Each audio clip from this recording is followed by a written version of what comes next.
ಆಳಂದ ತಾಲೂಕಿನ ಮಾದನಿಪ್ರಗ ಸರ್ಕಾರಿ ಶಿವಲಿಂಗೇಶ್ವರ ಪ್ರಥಮ ದರ್ಜೆ ಕಾಲೇಜಿನಲ್ಲಿ BA ಅಂತಿಮ ವರ್ಷದ ವಿದ್ಯಾರ್ಥಿಗಳಿಗೆ ಬೀಳ್ಕೊಡುಗೆ ಹಾಗೂ ವಾರ್ಷಿಕ ಸ್ನೇಹ ಸಮ್ಮೇಳನ ಜರುಗಿತು. ಕಾರ್ಯಕ್ರಮವನ್ನು ಗ್ರಾಮದ KS ಪಾಸಾದ ತಹಸೀಲ್ದಾರ್ ಆಗಿರುವ ನಾಗೇಂದ್ರಪ್ಪ ಕೋಳಶೆಟ್ಟಿ ಅವರು ಉದ್ಘಾಟನೆಯನ್ನು ಮಾಡಿದರು. ಈ ಒಂದು ಸಂದರ್ಭದಲ್ಲಿ ಕಾಲೇಜಿನ ಪ್ರಾಂಶುಪಾಲರಾದ ಬಸವಂತರಾಯ್ ಪೊಲೀಸ್ ಪಾಟೀಲ್, ಲೇಖಕಿ ಪೂಜಾ ರಾಜ್, ಪಶುಸಂಗೋಪನಾ ಇಲಾಖೆಯ ಸಹಾಯಕ ನಿರ್ದೇಶಕರಾದ ಡಾಕ್ಟರ್ ಯಲ್ಲಪ್ಪ ಇಂಗ್ಳೆ ಸೇರಿದಂತೆ ಶಿವಲಿಂಗೇಶ್ವರ ಮಠದ ಪರಮಪೂಜ್ಯರಾದ ಶ್ರೀ ಅಭಿನವ ಶಿವಲಿಂಗ ಮಹಾಸ್ವಾಮೀಜಿಗಳು ಕಾರ್ಯಕ್ರಮದ ಸಾನ್ನಿಧ್ಯ ವಹಿಸಿದ್ದರು.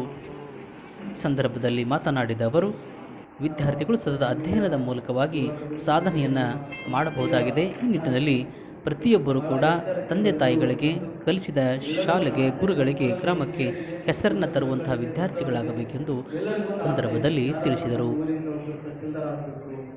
ಒಬ್ಬರು DC ಒಬ್ಬರು ಅಧಿಕಾರಿಗಳಾಗಬೇಕು, ದೊಡ್ಡ ದೊಡ್ಡ ಆಫೀಸರ್ಗಳಾಗಬೇಕು ಅನ್ನುವಂತಹ ಈ ಕನಸನ್ನು ಎಲ್ಲ ಈ ಊರಿನ ಹಿರಿಯರು, ನಮ್ಮ ಸಂಸ್ಥೆ ಕಟ್ಟಿರುವಂತಹ ಪೂಜ್ಯ ಗುರುಗಳು ಎಲ್ಲರೂ ಸಹಿತ ಎಲ್ಲ ಅಂದ್ಕೊಂಡಿದ್ರು. ಬಟ್ ಅದನ್ನ ಎಲ್ಲರೂ ಸಾಧನೆ ಮಾಡ್ತಾರೆ ಅಂತ ಹೇಳೋದಕ್ಕೆ ಸಾಧ್ಯ ಆಗೋದಿಲ್ಲ. ಯಾರಿಂದ ಆ ಸಾಧನೆ ಆಗಬೇಕಾಗಿರುತ್ತೋ ಅವರಿಂದ ಆಗುತ್ತೆ.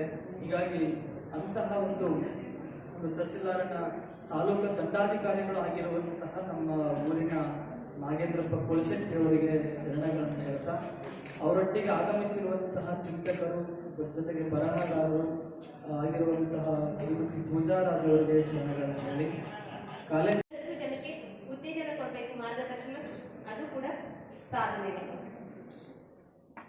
ಬಸ್ನಾಗ ಹೋಗ್ಲಿಕ್ಕಿದ್ದೆ ನಾನು ಚಿಂಚೋಳಿಗೆ, ಒಂದು ಹುಡುಗಿ ಕೇಳಿ